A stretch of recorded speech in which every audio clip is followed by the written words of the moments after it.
హామీల నుంచి తప్పించుకునేందుకే drama, Kaleshwaram enquiry చేస్తే స్వాగతిస్తాం బీఆర్ఎస్ ఎమ్మెల్యే కడియం శ్రీహరి.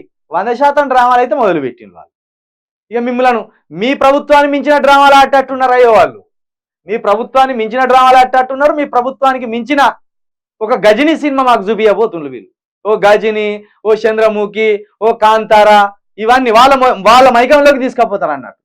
ఇక మన ప్రపంచం ఏందో మనకు తెలియకుండా, మన మెదడు మనకు పనిచేయకుండా వాళ్ళ మెదడు ఆలోచించే రీతిగానే వీళ్ళు చెప్పేదే నిజమేమో అనే కాడికి తీసుకుపోతారు. ఎవలీనే ఇప్పుడు గుర్తుకొచ్చింది అయి నందన కుమార్కు.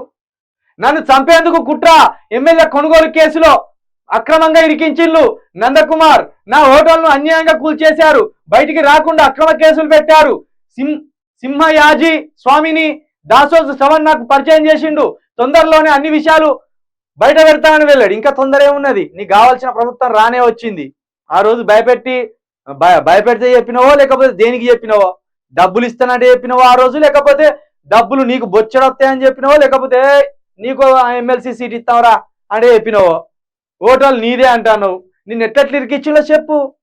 అంటే ఇప్పుడు ఈ లోపల ఒక స్క్రిప్ట్ తయారు చేపిస్తారు నీతోటి ప్రభుత్వం. ఒక స్క్రిప్ట్ తయారు చేయించి ఈ స్క్రిప్టే చెప్పాలరా అంటారు. ఆ రోజు కనుక అప్పుడున్న ప్రభుత్వం స్క్రిప్ట్ ఇస్తే ఒకవేళ ఏ విధంగా అయితే చెప్పినవో, ఇప్పుడున్న ఒక ప్రభుత్వం అరే నీ భద్రత మాదిరాబాయ్, మీ జీవితం మాది, నీ ఓటోలు వెంటనే తెరిపిస్తాం, అవసరమైతే మళ్ళీ నీకు ఇక్కడ ఒకటి తాజ్ కృష్ణ లాంటి ఓటోలు కట్టిస్తాం, మేమేం చెప్పమన్నాడు చెప్పురాబాయ్.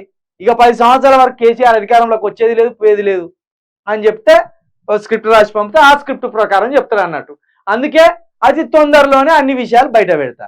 ఇప్పుడు పెట్టేదానికి ఆల్రెడీ రానే వత్తివి, ప్రెస్ ముందుకు రానే వత్తివి, చెప్పనే చెప్తా అంటివి.